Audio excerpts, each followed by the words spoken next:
2026 में 91.6% मतदान और 2021 में 83% वोटिंग हुई थी। यानी 21 के मुकाबले देखिए जरा, लगभग 8% से ज्यादा वोटिंग हुई है 26 में। किस जिले में कितनी वोटिंग हुई है मैं आपको बताऊंगा कि अलग अलग जिले में अलग अलग वोटिंग हुई है। देखिए सबसे पहले आपके सामने आ गया अलीपुरद्वार, 90.1% मतदान अलीपुरद्वार में हुआ है।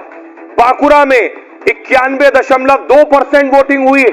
इसे मूव कीजिए, बीरभूम में 93.1% वोट पड़ा है। कूच बिहार में भी 93 का आंकड़ा पार हो गया, 94% वोटिंग। दक्षिणी दिनाजपुर में लगभग 94% से ज्यादा, 94.5% वोट। दार्जिलिंग में 87.8% मतदान हुआ है। उसके अलावा जलपाईगुड़ी में 92.6% वोट, यानी बंगाल की जनता 90% प्लस है। झारग्राम में 91.7% वोट पड़े हैं। 16 जिलों में वोटिंग हो रही थी। कलिम्पोंग में 82.9% वोटिंग हुई है। साथ ही साथ मालदा में देखिए जरा, 91.6% वोट पड़े मालदा में। मुर्शिदाबाद में 92.6% वोटिंग हुई है, 92.6% वोटिंग। ये बताता है कि बंगाल के लोगों ने छप्पर फाड़ कर वोट किए। ये देखिए जरा, आपके सामने आंकड़े। 21 में 83% वोट हुए थे, उससे भी 8.5% ज्यादा, 91.6% वोट। ये बताता है क्या सत्ता का परिवर्तन होने वाला है। और आइए अब आपको बताऊं इस बम्पर वोटिंग के कारण क्या है। बहुत से कारण हैं, उनमें से क्या क्या बड़े कारण हैं। पहली वजह, क्या एसआईआर का असर है।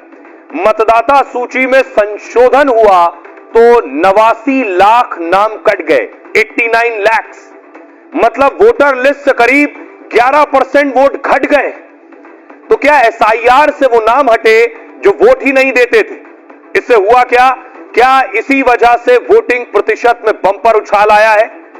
बीजेपी कह रही है कि एसआईआर की वजह से असली वोटर ने मतदान किया है और इस वजह से पश्चिम बंगाल में वोटिंग के सारे रिकॉर्ड टूट गए। ममता बनर्जी कह रही है कि एसआईआर के विरोध में बम्पर वोटिंग हुई है। टीएमसी ने बंगाल चुनाव में एसआईआर को बड़ा मुद्दा बनाया था। मुस्लिमों में यह प्रचार किया कि उन्हें टारगेट करने की कोशिश हो रही है, टीएमसी ने किया। तो क्या मुस्लिम मतदाताओं ने बम्पर वोटिंग की है। किसकी वजह से बम्पर वोटिंग हुई। घुसपैठ और जमीन अधिकार का सवाल, बीजेपी ने घुसपैठ को पश्चिम बंगाल चुनाव का बड़ा मुद्दा बनाया। कहा वोट नहीं करेंगे तो पश्चिम बंगाल बांग्लादेश घुसपैठ ही है, यहां जमीन छीन लेंगे।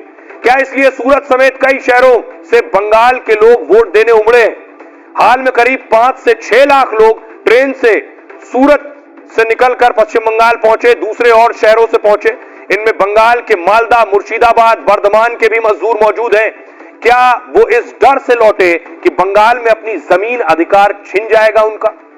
साथ ही और दूसरे शहरों से वापस लौटे मूल बंगालियों के वोट से बम्पर उछाल आया है। यह दूसरी वजह थी। अब यह तीसरी वजह, क्या सत्ता विरोधी लहर है। आमतौर पर बम्पर वोटिंग की एक बड़ी वजह होती है सत्ता विरोधी लहर, और ममता बनर्जी लगातार 15 साल से पश्चिम बंगाल की सत्ता में है। मोदी, शाह समेत बीजेपी ने ममता के खिलाफ तूफानी प्रचार किया है। भ्रष्टाचार और कानून व्यवस्था को लेकर ममता सरकार पर हमले किए हैं। क्या बीजेपी ने सत्ता विरोधी लहर बनाने में कामयाबी हासिल की है और उसका नतीजा पश्चिम बंगाल में रिकॉर्ड वोटिंग के तौर पर सामने आया है। सब अपने अपने दावे कर रहे हैं। देखिए इस बम्पर मतदान के बाद प्रधानमंत्री मोदी कह रहे हैं पहले चरण में जिस तरह प्रचंड मतदान हुआ वो बंगाल के बदलाव के पक्ष में जनादेश है। बंगाल के वोटर टर्नआउट से बीजेपी को बम्पर फायदा होगा। बीजेपी बंगाल में सरकार बनाने जा रही है, पीएम मोदी दावा कर रहे हैं। गृह मंत्री कह रहे हैं पहले फेज में ही टीएमसी का सुपड़ा साफ हो गया है। टीएमसी के भ्रष्टाचार और गुंडागर्दी का सूरज अब ढल चुका है। बंगाल में बीजेपी का सीएम बनेगा। ममता बनर्जी कह रही हैं मतदान के शुरुआती रुझान टीएमसी की बड़ी जीत की ओर इशारा कर रहे हैं। वो कह रही है 4 मई को बीजेपी जलेगी, पूड़ी की तरह फूलेगी। वैसे मुझे किसी पद में कोई दिलचस्पी नहीं है, ममता कह रही है। मैं सिर्फ केंद्र में बीजेपी सरकार का अंत चाहती हूं। शुभेंदु अधिकारी कह रहे हैं हम पहले फेज में 125 सीट जीतेंगे। नतीजों के बाद 85% हिंदू बीजेपी के साथ दिखेगा।